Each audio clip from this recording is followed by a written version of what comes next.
తాకట్లో ఉన్న మీ బంగారాన్ని విడిపించి ఆ రోజు ఆన్లైన్ రేటుకి కొంటాం. Sharma gold company. Cine choreographer Shashti Varma గత 2 నెలల కింద తన ఇన్స్టాగ్రామ్ వేదికగా ఉన్నటువంటి ట్రెడ్స్లో జాతిపిత మహాత్మా గాంధీ గారి గురించి, మొట్టమొదటి భారతదేశ ప్రధానమంత్రి జవహర్లాల్ నెహ్రూ గారి గురించి అసభ్యకరంగా మాటలు మాట్లాడడమే కాకుండా వాళ్ళ యొక్క చరిత్రను చదువుకునేటటువంటి పాఠ్య పుస్తకాల్లో కూడా తొలగించాలి అనేటటువంటి తను ఏదైతే పెట్టినటువంటి పోస్ట్ ఉందో దాన్ని తీవ్రంగా ఖండిస్తూ గుంటూరు నగరంపాలెం పోలీస్ స్టేషన్లో కేసు నమోదు చేయడం జరిగింది. దాని మీద జిల్లా ఎస్పీ గారు 3 సెక్షన్ల కింద ఎఫ్ఐఆర్ నమోదు చేశారు. ఎఫ్ఐఆర్ నమోదు చేసినప్పటికి కూడా 2 నెలలు పూర్తయిపోయినది. 2 నెలలు పూర్తయినప్పటికి కూడా ఇప్పుడు వరకు కూడా షష్ఠీ వర్మ కొరియోగ్రాఫర్ పైన ఎటువంటి చర్యలు తీసుకోలేదు.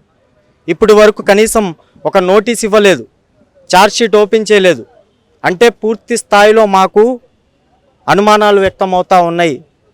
ఏదైతే జాతిపిత మహాత్మా గాంధీ గారి గురించి, జవహర్లాల్ నెహ్రూ గారి గురించి అసభ్యకరంగా, అంటే వాళ్ళతో పాటు వాళ్ళ కన్న తల్లిని కూడా అసభ్యకరంగా తిట్టినటువంటి మాటలు ఏదైతే ఉన్నాయో అవి మీ అందరూ కూడా గత 2 నెలల నుంచి చూస్తూ ఉన్నారు.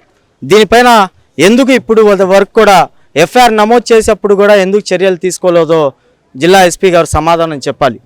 అదేవిధంగా ఎస్పీ గారికి కూడా ఒకటే చెప్తా ఉన్నాను, ఏదైతే TDP party, Janasena party, BJP party నాయకులను ఎవరైనా కించపరిచి అదేవిధంగా అసభ్యకరంగా మాట్లాడితే సోషల్ మీడియా వేదికగా సాయంత్రం వరకు తీసుకొని వచ్చి అరెస్టు చేసి జైలు వివిధ కేసులు నమోదు చేసి జైల్లోకి పంపిస్తున్నటువంటి పరిస్థితి. అంటే వీళ్ళు టీడీపీ పార్టీకి, జనసేన పార్టీ, బీజేపీ పార్టీ నాయకులు కాదనా? మాకు నిజంగా అనుమానాలు వస్తూ ఉన్నాయి. దీన్ని తీవ్రంగా ఖండిస్తూ ఉన్నాం, తీవ్రంగా సిగ్గుచేటుగా భావిస్తూ ఉన్నాం. చూస్తే మన కలెక్టర్ ఆఫీస్లో కావచ్చు, అనేకమైనటువంటి ప్రభుత్వ ఆఫీసుల్లో మహాత్మా గాంధీ గారి ఫోటోలు ఉంటాయి. అలాంటి ఉన్నప్పటికి కూడా డైరెక్ట్గా తన సోషల్ మీడియాలో అసభ్యకరంగా మాట్లాడినప్పటికి కూడా, ఎఫ్ఐఆర్ చేసినప్పటికి కూడా ఎందుకు షష్ఠీ వర్మని ఇప్పుడు వరకు స్టేషన్కి పిలిపించలేదో, షష్ఠీ వర్మ కొరియోగ్రాఫర్ పైన ఇప్పుడు వరకు చర్యలు ఎందుకు తీసుకోలేదో మీరు సమాధానం చెప్పాల్సినటువంటి అవసరం, బాధ్యత ఉంది. ఈరోజు మేము ఇంకా పోలీసు అధికారుల మీద పూర్తి స్థాయిలో ఇప్పటికి కూడా నమ్మకం ఉంది.